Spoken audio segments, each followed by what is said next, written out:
Hi friends, மாயா சீனு சீரியலை பற்றி தான் நம்ம இந்த வீடியோக்குள்ளே நம்ம பார்க்க போகிறோம். வாங்க நம்ம வீடியோக்குள்ளே போகலாம். ரகுராம் இங்கே நடக்கிற பிரச்சனையெல்லாம் பார்த்துட்டு அவங்களுக்கே ரொம்பவே குழப்பமாக இருக்குது. அப்போ மாயா சொல்கிறாங்க, சீனு அந்த மாதிரிக்கெலாம் சொல்லியிருக்கவே மாட்டான், அந்த மாதிரிக்கு செய்யக்கூடிய ஆளும் கிடையாது அப்படிங்கும்போது அப்போ சாரு சொல்லிட்டு இருக்கிறாங்க, சீனு மாமாவுக்கும் எனக்கும் பல நாள் அதாவது தொடர்பு இருந்துட்டு தான் இருக்குது அப்படின்னு சொல்லவும் இது கேட்டதுமே மாயா தனா எல்லாரும் அதிர்ச்சி அடைகிறாங்க. இப்போ தனா சொல்கிறாங்க, அப்பா இவங்க சொல்கிறது எல்லாமே போய் இவங்க எல்லாரும் இந்த மாதிரிக்கு சேர்ந்து திட்டம் போட்டாங்கப்பா, அதை நான் கேட்டுட்டேன்பா அப்படின்னு சொல்லவும் இங்கே பாருங்கள் எதுக்காக இப்படிலாம் நீ போய் சொல்கிற, என்ன இருந்தாலும் சரி இது மாயாவோட வாழ்க்கை காப்பாற்றுறதுக்காக நீ இப்படிலாம் நீ போய் சொல்லிட்டு இருக்கிற, அப்போ நான் இந்த மாதிரிக்கெல்லாம் சொல்றது பொய்யா என்ன அப்படின்னு சொல்லிட்டு இருக்கும் போதே இப்போ சரவணனோட அப்பா சொல்லிட்டு இருக்கிறாங்க, இவங்க ரெண்டு பேரும் இருந்த கோலத்தை தான் நான் கண்ணாலே பார்த்தேனே, அப்போ நான் சொல்றது பொய்யா என்ன, இன்னும் இந்த பொண்ணு என் வீட்டுக்கு மருமகளாவே வேண்டாம் அப்படிங்கிறாங்க. உடனே அங்கே பார்த்தோம்னா மாயா சொல்லிட்டு இருக்கிறாங்க, இது எல்லாமே சரவணனோட அம்மாவுக்கு உண்மை தெரியும், அவங்க மட்டும் வந்துட்டாக்கி கண்டிப்பாக இவங்க சொல்றது எல்லாமே பொய்ன்னு தெரியும் அப்படிங்கவும் உடனே சரவணனோட அம்மா எங்கே போயிட்டாங்க அப்படின்னு ரகுராம் கேட்கும் போது அவங்க அம்மாவை மறைச்சு வச்சிருந்தாங்க அப்படின்னு சொல்லவும் அடுத்து பார்த்தோம்னா சரவணோட அம்மா வராங்க. என்ன சொல்லிட்டு இருக்கிறீங்க, என்ன யாரோ மறைச்சு வச்சாங்களா, அப்படிலாம் ஒன்றும் கிடையாது, நான் தலைவலின்னு சொல்லிட்டு அங்கே ரூமில் படுத்திருந்தேன் அப்படிங்கவும் இது கிட்டதுமே மாயா அதிர்ச்சி அடைகிறாங்க. அப்போ மாயா சரவணன் கிட்ட சொல்கிறாங்க, சரவணா நீயாவது உண்மை சொல் அப்படிங்கும்போது என்ன மாயா நான் உண்மை சொல்கிறதுக்கு, அம்மா சொல்கிறது தான் உண்மை, அம்மா ரூமில் தான் தலைவலின்னு சொல்லி படுத்துட்டு இருந்தாங்க அப்படின்னு சொல்லவும் இது கிட்டதுமே மாயா நினைக்கிறாங்க, எல்லாரும் கூட்டு சேர்ந்துக்கிட்டு எங்களுக்கு எதிராக மாறிட்டீங்களா அப்படின்னு சொல்லிக்கிட்டு அவங்க நினைக்கவும் அப்போ உடனே சரவணனோட அப்பா சொல்லிட்டு இருக்கிறாங்க, இதுக்கு முன்னாடி நம்ம எதுக்காக இங்கே நிற்கணும், நம்மளுக்கு இங்கே என்ன வேலை இருக்குது, வாங்க நம்ம போகலாம் அப்படின்னு சொல்லிக்கிட்டு அவங்க எல்லாருமே கிளம்பி போகவும் அப்போ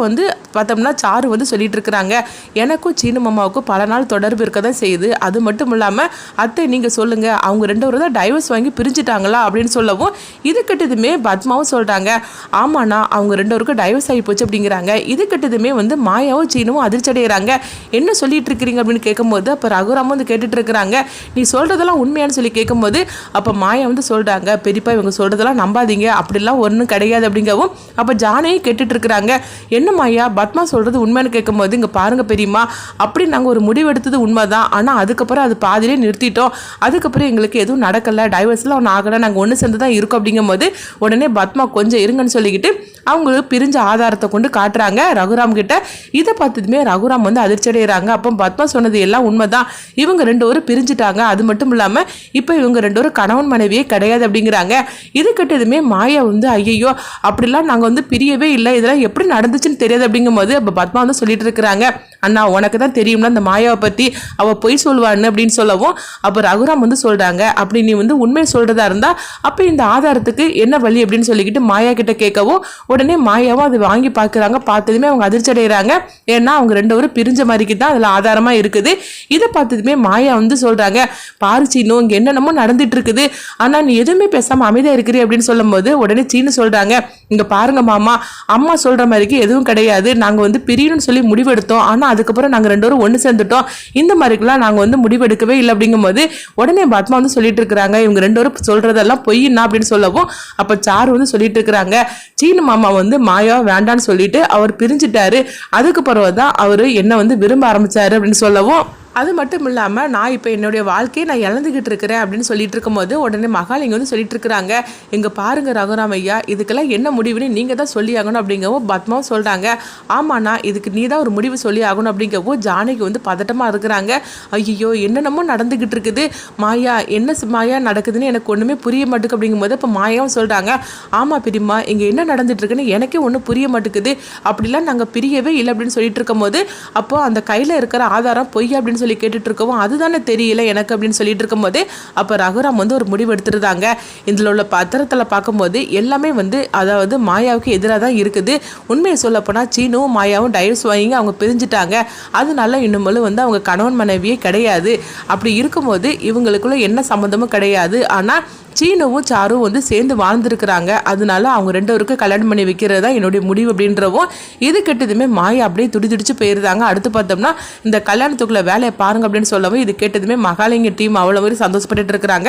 அடுத்து பார்த்தோம்னா சாருவோட கதை கொஞ்ச நேரத்தில் முடிஞ்சு போச்சு அப்படின்னு சொல்லவும் இது கேட்டதுமே எல்லாரும் அதிர்ச்சி அடைகிறாங்க. அப்போ சாரு அவங்க கையில் ஒரு லெட்டர் எழுதி வச்சிருக்கிறாங்க, என்னுடைய கதை முடிஞ்சதுக்கு காரணம் ரகுராமும் சீனுவும் அப்படின்னு சொல்லிட்டு. அடுத்து பார்த்தோம்னா அவங்க ரெண்டு பேரையும் அரெஸ்ட் பண்ணி அவங்க கூட்டிட்டு போகவும் என்ன நடக்குன்னு புரியாம எல்லாருமே பரிதவிச்சு நின்றுட்டு இருக்கிறாங்க. அப்போ ஜானகி கத்தி கதறி அழுதுகிட்டு இருக்கிறாங்க, ஐயோ என் குடும்பத்தில் என்னென்னமோ நடந்துகிட்டு இருக்குது, என் புருஷன் இந்த மாதிரிலாம் செய்யக்கூடிய ஆளே கிடையாது, என்ன நடந்துச்சுன்னு தெரியல அப்படிங்கும்போது அப்போ மகாலிங்கம் வந்து சொல்லிட்டு இருக்கிறாங்க, என் பொண்ணோட கதையே முடிஞ்சு போச்சுது, இது எல்லாத்துக்கு காரணம் உங்கள் புருஷன் தான், என்ன இருந்தாலும் சரிதான், உங்கள் தங்கச்சி பொண்ணையும் சீனியும் சேர்ந்து வாழ வைக்கிறதுக்காக இப்படி என் பொண்ணோட கதையை முடிச்சிட்டிங்களா, உங்கள் யாரையும் நான் சும்மா இருக்க விட மாட்டேன் அப்படின்னு சொல்லவும் அடுத்து பார்த்தோம்னா ரகுராமையும் சீனியும் அரெஸ்ட் பண்ணி கூட்டிகிட்டு போயிறாங்க. அப்போ வந்து மாயாவுக்கு என்ன பண்ணுறதுனே தெரியல. அப்போ மாயாவும் தனாவும் வந்து அவங்க சொல்கிறாங்க, பெரியம்மா நீங்கள் கவலைப்படாதீங்க, எப்படி நம்ம பெரியப்பாவை காப்பாற்றி அழைச்சிட்டு வந்துடலாம் அப்படின்னு சொல்லும் போது எப்படி மாயா முடியும், அதுதான் வந்து அவள் கைப்பட லெட்டர் எழுதி வச்சிருக்காள் அப்படின்னு சொல்லிட்டு இருக்கவும் அடுத்து பார்த்தோம்னா வந்து மாயா வந்து குருவரனுக்கு ஃபோன் பண்ணுறாங்க. அப்போ குருவரன் வந்து சொல்கிறாங்க, இப்போ நான் ஸ்டேஷன்லேயே நான் வெளியூருக்குலாம் வந்திருக்கிறேன் அப்படிங்கும்போது இந்த மாதிரிக்கெல்லாம் பிரச்சனை நடந்து போச்சு அப்படிங்கிறாங்க. இது கட்டதுமே குருவரன் சொல்கிறாங்க, கண்டிப்பாக வந்து ரகுராம் அப்பா இந்த மாதிரிக்கெல்லாம் பண்ணக்கூடிய ஆளே கிடையாது, பண்ணியிருக்க மாட்டார்,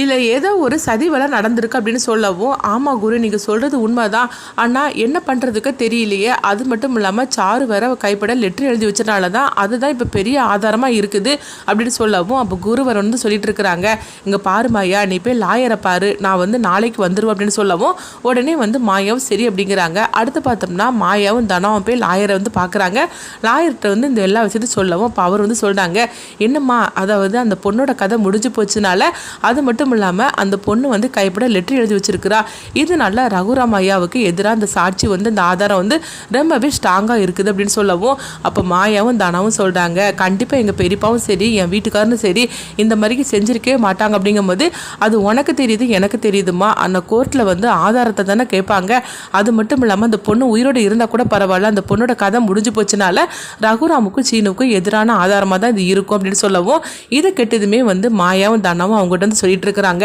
எப்படியாவது வந்து அவங்க ரெண்டு வரையும் காப்பாற்றணும், நீங்கள் தான் வந்து எங்களுக்கு வந்து ஹெல்ப் பண்ணணும் அப்படிங்கும்போது உடனே வந்து அவரும் வந்து என்னால் முடிஞ்ச எல்லா உதவியும் நான் செய்கிறேன் அப்படிங்கிறாங்க. சரி எனக்கு வந்து சில இதெல்லாம் வந்து தேவைப்படுது, நான் கேட்குறதெல்லாம் நீங்கள் வந்து ரெடி பண்ணி கொடுக்கணும் அப்படிங்கும்போது உடனே மாயாவும் தனாவும் சரி அப்படிங்கிறாங்க. அடுத்து பார்த்தோம்னா லாயரை பார்த்துட்டு அவங்க வீட்டுக்கு வரவும் இப்போ சிவாவும் மணியும் கேட்டுட்டு இருக்கிறாங்க, என்ன மாயா என்ன ஆச்சு அப்படிங்கும்போது இப்படி லாயரை நாங்கள் பார்த்தோம், ஆனால் வந்து சாரு எழுதி வச்சிருக்க லெட்டர் தான் இப்போ வந்து எல்லாத்துக்கும் வந்து எதிராக இருந்துட்டு இருக்குது, அதனால பெரியப்பாவையும் சீனவையும் காப்பாற்றுறது வந்து ரொம்பவே கஷ்டம்னு சொல்லிட்டார் அப்படிங்கவும் இது கேட்டதுமே ஜானகி துடிதுடிச்சு போயிருந்தாங்க. அதே மாதிரிக்கு ரமணி பாட்டியும் அழ ஆரம்பிச்சிருந்தாங்க, ஐயோ என் குடும்பத்தில் என்னென்னமோ நடந்துட்டு இருக்குது, என் பையன் யாருக்குமே வந்து அதாவது தீங்கு செய்ய மாட்டான், அவனுக்கு மேலேயே இந்த மாதிரிக்கு ஒரு பெரிய பழி சுமத்திட்டாங்களே, இப்போ என்ன பண்ணுறதுக்கு தெரியல அப்படிங்கும்போது உடனே வந்து அங்கே பார்வதி தான் கட்டுறாங்க. பார்வதி சொல்கிறாங்க, உங்கள் ஒருத்தரையும் வந்து எங்கள் மாமா சும்மா விட மாட்டார், கடைசியில் எங்கள் பொண்ணோட கதையை இப்படி அநியாயமாக முடிச்சிட்டிங்களே, இது எல்லாத்துக்கான நீ தான் மாயா அப்படின்னு சொல்லிட்டு இருக்கும்போது இங்கே பாருங்க சித்தி இந்த மாதிரிலாம் நீங்கள் பேசிகிட்டு இருக்காதீங்க அப்படிங்கும்போது அப்போ உடனே வந்து அவங்க மணி வந்து பத்மா கிட்ட சொல்கிறாங்க, நீயும் தாண்டி காரணம், நீ இது எல்லா பிரச்சனைக்கும் நீ தான் காரணம் அப்படிங்கும்போது நான் என்ன பண்ணேன் அப்படின்னு சொல்லி கேட்டிருக்கவும் ஆமாம் இந்த சாருவை நீ தானே அந்த வீட்டுக்கு அழைச்சிட்டு வந்த, அவன் மனசில் சீனுவை கல்யாணம் பண்ணிக்கணும்னு சொல்லிக்கிட்டு நீ தானே ஆசையை தூண்டி விட்ட, இது எல்லா பிரச்சனைக்கு காரணம் நீ தாண்டி அப்படின்னு சொல்லிக்கிட்டு மணி வந்து பத்மாவை அடிக்கிறதுக்காக வரும்போது அப்போ ஜானகி வந்து தடுக்கிறாங்க, இப்போ இவங்களெல்லாம் அடிச்சு என்ன பிரயோஜனம், எப்படியாவது என் புருஷனையும் சீனுவையும் காப்பாற்றணும் அப்படின்னு சொல்லிட்டு இருக்கும்போது அப்போ வந்து மாயாட்ட வந்து அவங்க ஜானகி வந்து சொல்லிட்டு இருக்கிறாங்க, மாயா எப்படியாவது வந்து அவங்க ரெண்டு பேரையும் காப்பாற்றணும், கண்டிப்பாக சாருவோட கதைக்கு அவங்க ரெண்டு பேருமே வந்து எதுவுமே செஞ்சுருக்க மாட்டாங்க, ஆனால் என்ன நடந்துச்சுன்னா தெரியல அப்படின்னு சொல்லிட்டு இருக்கும்போதே அடுத்துங்க பார்த்தோம்னா புவனேஸ்வரி தான் காட்டுறாங்க. புவனேஸ்வரி ரொம்ப சந்தோஷப்பட்டுட்டு இருக்கிறாங்க, அண்ணா எல்லாமே நம்ம நினச்சது நடக்க ஆரம்பிச்சிருச்சு அப்படிங்கும்போது அப்போ கார்த்தி சொல்லிட்டு இருக்கிறாங்க, இங்கே பாருங்கட்ட அந்த ரகுராமோட கதையை அதாவது அவங்க குடும்பத்தோட முடிக்கணும்னு சொல்லிக்கிட்டு எத்தனை வருஷமாக நீங்கள் காத்துட்டு இருந்தீங்க, இப்போ நம்ம வசமாக அவங்க வந்து நம்ம சிக்கிக்கிட்டாங்க அப்படின்னு சொல்லவும் இதுக்கு தானே இந்த மகாலிங்கத்தை இத்தனை நாள் நம்ம கூடவே வச்சுருந்தோம், அந்த மகாலிங்கத்தை வச்சே நம்ம வந்து ரகுராம் குடும்பத்தை அவ்வளோதான் முடிச்சிட வேண்டியது அப்படின்னு சொல்லிட்டு இருக்கும்போது பசுபதி சொல்றாங்க, இங்க பாரு புவனேஸ்வரி மகாலிங்கத்துக்கு நீ அள்ளி அள்ளி கொடுக்கும்போது கூட எதுக்காக இந்த மாதிரிலாம் பண்ணுறேன்னு சொல்லி நினச்சேன், ஆனால் அது எல்லாத்துக்கு பின்னாடியும் ஒரு காரணம் இருந்திருக்கு அப்படிங்கும்போது இப்போ புவனேஸ்வரி வந்து சொல்கிறாங்க, ஆமாம் இன்னும்போல தான் என்னோடய ஆட்டமே இருக்குது, எப்படி இந்த ரகுராமும் சீனும் வெளியே வந்துட்டு தான் பார்க்குறேன், இதோட அவ்வளோதான் அவங்க கதையெல்லாம் முடிஞ்சு போச்சுது அப்படின்னு சொல்லிட்டு அவங்க மூணு பேரும் வந்து சிரிச்சுக்கிட்டு இருக்கவும் அடுத்துங்க பார்த்தோம்னா மகாலிங்கம் வந்து சாருவை பார்த்து அவங்க அழுதுகிட்டே இருக்கிறாங்க, அவங்க ஒவ்வொருத்தரையும் நான் சும்மா விட மாட்டோமா அப்படின்னு சொல்லிட்டு மகாலிங்கம் வந்து அழுதுகிட்டு இருக்கிறாங்க. இந்த பிரச்சனையிலேருந்து மாயா வந்து ரகுராமையும் சீனுவையும் எப்படி காப்பாற்ற போகிறாங்கன்னு சொல்லிட்டு வெயிட் பண்ணி பார்க்கலாம்.